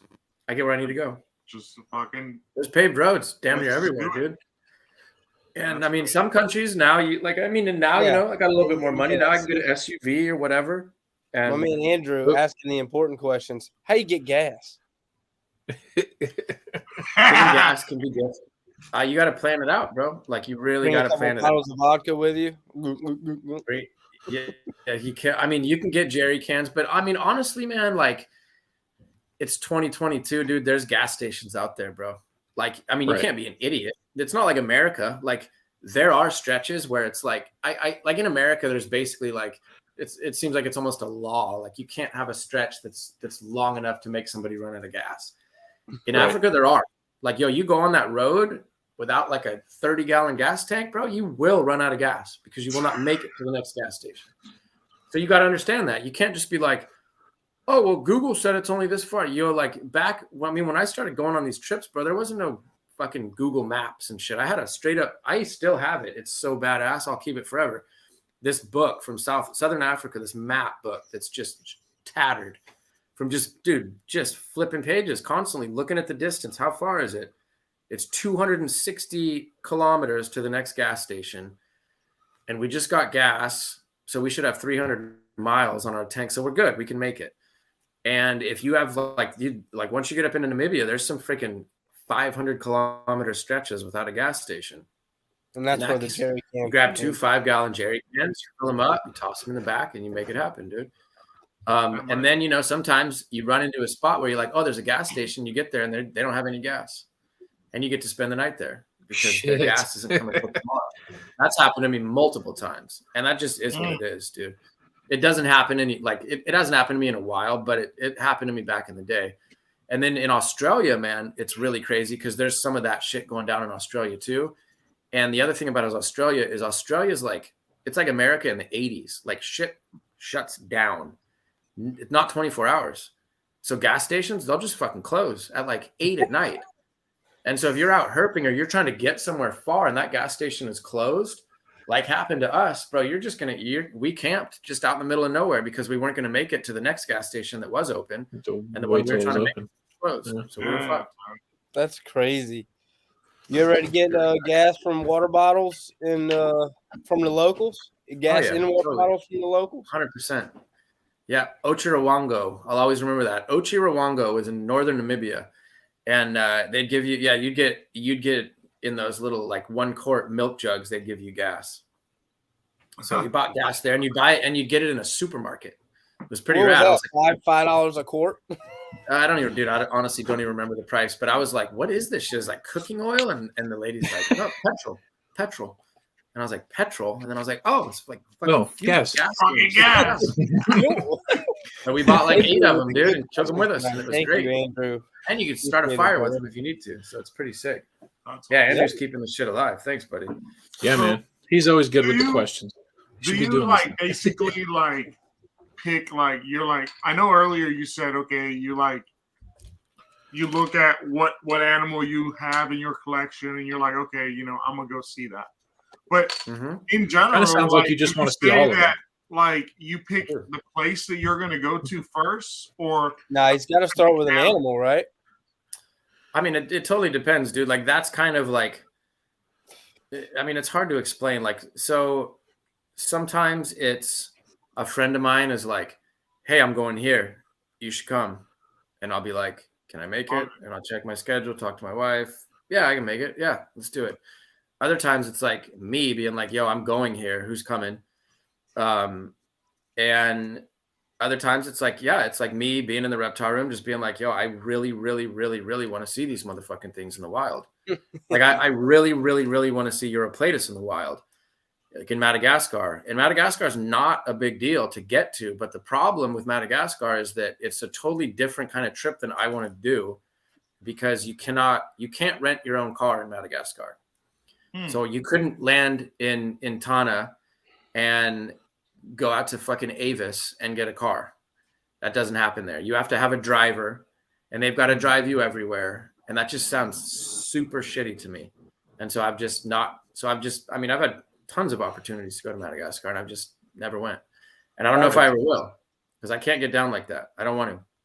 Right. He'd rather drive his own car. I want to do my own thing. I feel that, man. I mean, I've done I've done stranger in there, small talk and shit. I don't need that, dude. That's garbage. And homie doesn't speak English. Yeah, he's keeping it real, bro. I can't be mad at that. I don't need it. I don't like it. Yeah, that's not my, I got you, what man. I want to do. I mean, having my only internet. Yeah, and just hit it, dude. So like, and then sometimes like. My buddy who saw him, who went to Africa with us, not Africa, Australia, he was like, yo, let's go to Australia. Like he was pushing for that trip. And I was like, all right, let's fucking plan it out. Let's do it.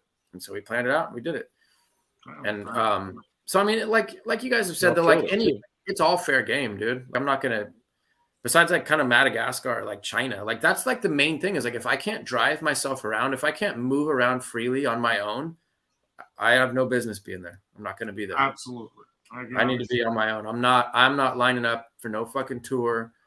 I'm not, you're not taking me anywhere. I'll go myself or I won't go at all. It's like kind of how I do it with reptiles. I feel that, man. I mean, like I've taken tours. I did a tour with the tropical herping guys. My buddy Sebastian's a tour guide and he's awesome. And I would go with him any time, but it's got to be a special kind of a tour. And these guys like became our friends and it was just like hanging out with buddies, having beers and smoking cigarettes and just talking shit. And that was fun.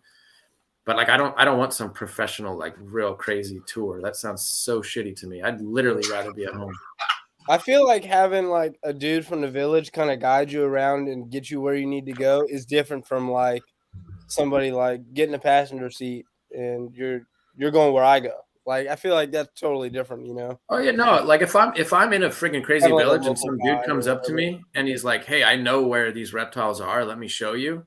I'm all about it, dude. Totally. Yeah. Let's do it for sure. I'm not like, "Don't talk to me" or some weird. Like I'm not like that. I'm totally down.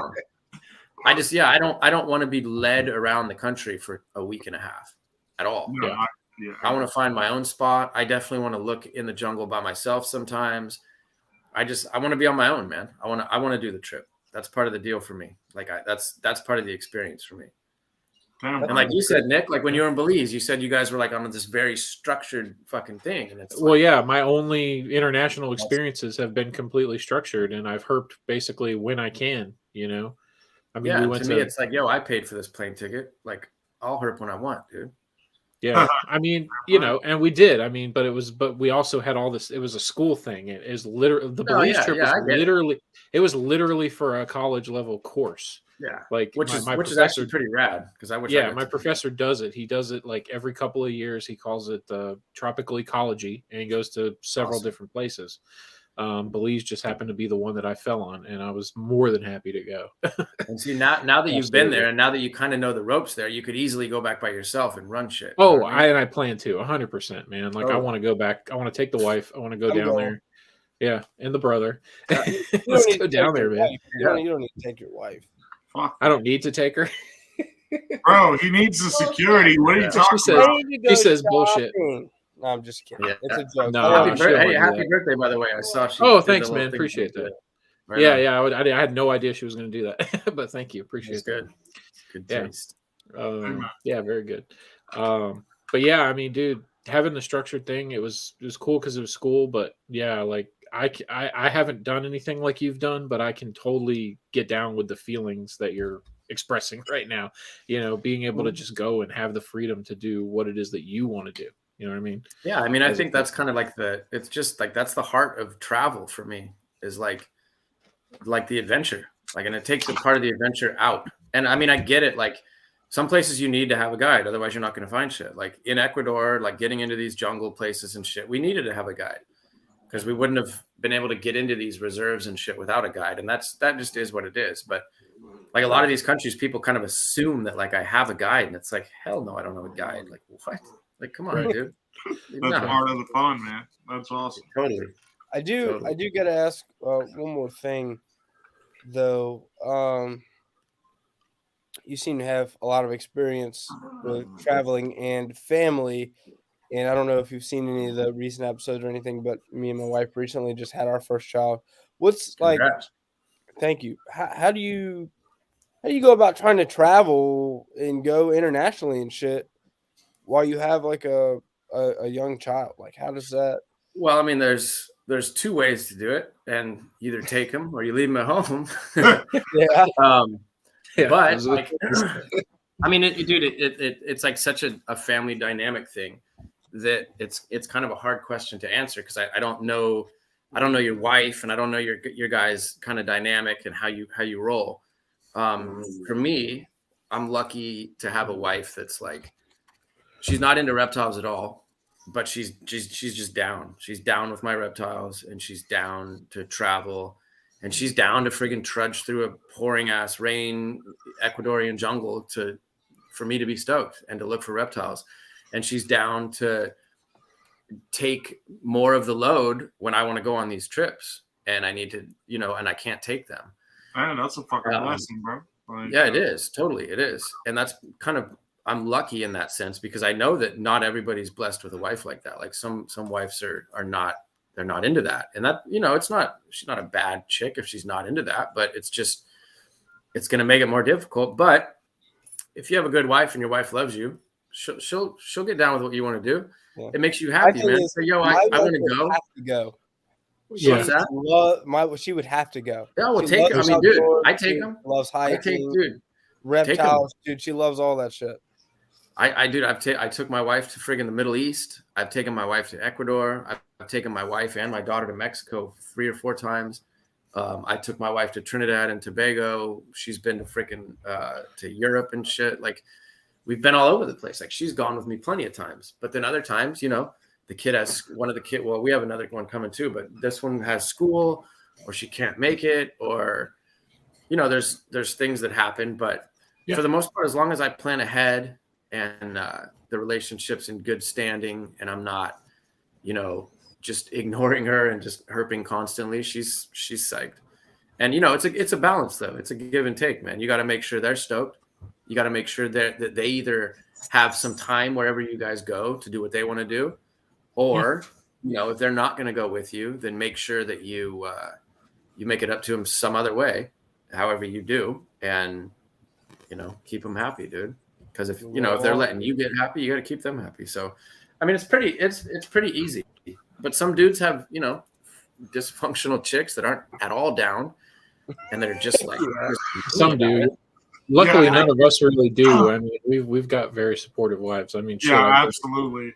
I went on 2 international trips within a couple of years of being back here in college, and spent money on those trips. then I don't think you guys would have a problem, figuring No. out the logistics of making a trip happen. It's not as easy as it used to be. Like when, we're single and you're just like, fucking let's go. It's easy as fuck. Then. Right. Yeah. Now it's just, it's kind of like, babe, would you mind if I fucking took off for 10 days? Yeah. Me and the boys are going to take a trip. All right, where are you going? Africa? Fucking Africa. Yep. The dark continent, babe.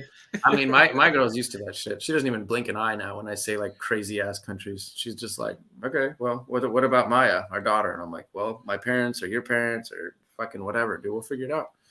Yeah. That's what we'll do. As soon as I get off here, I'll just spring Oman on the wife. I'll be like, let's go to Oman, man. There we go. Now you need to go to New Caledonia. Me the evil eye. She's giving me the evil eye. Keep all these New Caledonian geckos. You need to be flying. We need to go to New Caledonia. Yeah, for sure. Noumea. Like I want to bad, man. Yeah. And get it done. I heard it's pretty bad down there right now, though. COVID kind of trashed it, and it's just tough. Oh, really? I want to go to South. I'll be honest. COVID kind of trashed everywhere. COVID trashed everything. I mean, New Caledonia was pretty precarious anyways, being just kind of a forgotten French stepchild of a colony. And they're kind of tearing themselves up. They're like the next Madagascar, I feel like. But, I mean, Australians visit there a lot, man. It's like to them, it's like Hawaii for us. It's like, oh, yeah, I've been to New Caledonia. Pretty much, yeah. I mean, from what I've heard, the geckos are not easy to find there. No, I don't think they are. Not been, man. But that's because they're all here. I feel like, especially being I mean, we don't take them out of there anymore. We're not actively exporting from New Caledonia. They're all here. But right. I mean, just imagine. I mean, I have 2 Chihuahuas, man, and they're called mossy prehensile tail geckos for a fucking reason. They look like lichen on a tree, and there are sometimes when I open these enclosures and I'm standing there for 20 fucking minutes trying to find the goddamn gecko. So, and it's an 18 by 18 by 24 Exoterra. You know what I mean? And I can't find this gecko. Dude. That's where eye shining comes into play, though. They can't hide from that shit. I'm gonna try that at home now. I'm just gonna be eye shining my geckos in the house. You could be invisible, bro, but your eyes are showing. I will find you. You are done. Yep. You're dead in the water. I'm gonna catch. That's a badass trick, man. I'm definitely gonna try that next time I get somewhere where it's gonna, make a difference. Yeah, it's good. No, man, I'd say my dream trip's probably definitely Africa. Yeah, I do. I mean, dude, Africa's not. I mean, Africa's. It sounds daunting until you do it, and once you do it, you're like, dude, that was actually. I mean, they do the same shit we do. You can fly in there, rent a car, drive on the freeways, get gas, eat food, stay in houses. Like it's easy, bro. It's like going on a vacation here, and they speak English over there. It's not a freaking. It's not a gnarly. I mean, right now is not great because, or at least depends on where you go. South Africa's a shit show right now, but like it's. Right. I mean, I used to go every year. I went every year from 2006 until 2012 was the last year. I went every single year. Like, I know it's not Herping and it's like super touristy, man. But there's one thing I've always wanted to do, and I always wanted to go and climb Kilimanjaro, dude. Like. I mean, you could herp. You can herp while you're there for sure. Yeah, it's just, I know it's like, that's like a focused thing, like a goal in mind. You start at the bottom, you get to the top, and it's by no means easy, but it's not like fucking Everest. So I always thought maybe it'd be something I might be able to do. Oh yeah, really bad. But damn, we've made it in that freaking hour and a half already, dude. Time flies, man. GoFundMe for New Zealand says. I'm partially a zombie right now. Anyway, so I don't have a concept of time. I just really wait for my phone alarm to go off, and that means go to work. It is long. I got about 10 minutes. My phone's about to die, but I could talk another 10 minutes if you guys want. Oh, that's cool, man. We can talk for a couple more minutes, and then we can wrap it up. That's fine. We usually try to go about this time. Yeah. Getting down to a little bit of brass tacks, man. Is there any chance of seeing you out at Tinley this year? October? Maybe. When did I go? I went to the October one. I feel like you went in. You must have went in 2019 because that was when you did the talk at the Gecko Symposium. We went in 2018 and really wanted to go in 19, but we just couldn't make it. Okay, so that was the one I went to, was the Gecko talk. I mean, I'd like to go again, man. It just depends on if I can make it happen. And I mean, dude, it's the problem with Tinley for me is like we've just spent an hour and a half talking about. It's like Tinley is a trip for me. You know what I'm saying? Tinley's going to cost me $500, $600, $700. You know what else costs me $500, $600, $700? Going to for some going to Jalisco, going to Oaxaca, Mexico, or going to freaking I can go find a Bronia or go find something crazy for that amount of money. So Man, Going to Mexico only costs $500. well, from California, California, man. bro, I could fly to Mexico City for $150. That's true. Yeah. I can fly to Mexico real cheap. But I mean, I'd like to go back to Tinley. I'll have to see what's up. I'll have to maybe talk to Nathan Hall and see if we can get another Gecko night thing going on. Dude, that would be cool. I really wanted to go to that super bad, man, and it just didn't work out for us to go to that show. Unfortunately, He just needs to do another one. He needs to come through. You can't just start it and then not stop. Nathan, I know, dude. I know. Get your shit let's together, keep bro. going. No, we got to do another one. No, Nate's a buddy. If you hear this, Nate, Oh I yeah, love you. for sure. Don't trip. But yeah, I'll try to make it. That's a long way away. We'll have to see. It'd be great to see you. We're trying to get together with a lot of people that we're interviewing and talking. Oh, yeah. And, we're meeting a shit ton of people doing this, so that we've Wally, you said I should start a GoFundMe to go to New Zealand. Wally, maybe I should start a GoFundMe to go to Tinley. There you go. It's a hike for you, buddy. I'm down with that. I'm down with the Snake Road. Yes, absolutely. Yeah, there you go, Andrew. I'm down. Yeah, Snake Road. Dude, I mean, I feel like I want to go to Snake Road forever. Isn't October kind of late? Might be. I don't know. Last October it was like 80 degrees. Andrew? So. Yeah, it really was. Is October kind of late? Good question. Yeah. I mean, I don't know. I mean, I think what is Snake Road, like 3 hours from Tinley or something like that? Maybe. I don't know. I remember because my buddy said it was he was like, oh yeah, it's not terribly far. But when we went, it was warm when we got there, bro. But that night it got cold as shit. And then the next couple of days were garbage. Mm. Yeah. First year we went in 2018, it was freezing. And when we went this past year, it was hot, like sweating. Yeah. You guys set up a table and shit, or you guys just go and kick it? Oh, or what do no. you do? No, we we just go and kick it and buy some stuff, and hopefully this year, it's going to be a lot better, man. We have a lot of new friends to talk to, and it's going to be a bang up time, man. Nice. It's going to be exciting. Yeah, Tinley's fun. It's a good show. It's a cool show. Yeah, we love it. Well, man. All right. Well, it looks like. Let's wrap it up. You guys have drained me. I got 14% on my computer. Yeah, I feel pretty drained myself right now. I'm glad you said something. I'm on 5%. I didn't even know that. I'm going to go and drive like 30 minutes and get crickets tonight too. Oh shit! Holy God. Okay, well, I'm driving to them at 4:00 in the morning, so it's like a 6.5 hour drive. Damn. Yeah. But Frank, dude, it's been an absolute pleasure. Guys, that was a lot of fun, man. It was a good time. Yeah, definitely. We look forward to hearing from you in the future. We'll definitely stay in contact and everything, and we look forward to your next video coming out, which we kind of spoiled on accident. Sorry for that. But let's call it a Reptile Hangouts exclusive instead. Reptile Hangouts exclusive.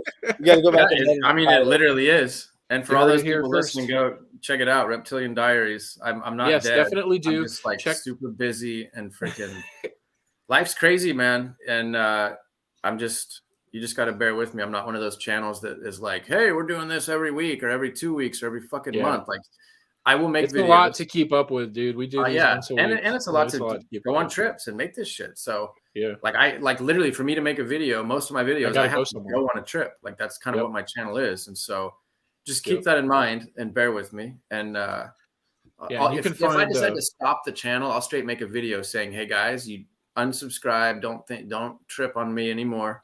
Videos are done. They're not though. I'm not at that point at all. I got rad trips coming up. So just be patient. Definitely. Well, you can find all of the links in the description. Didn't mean to cut you off there, buddy.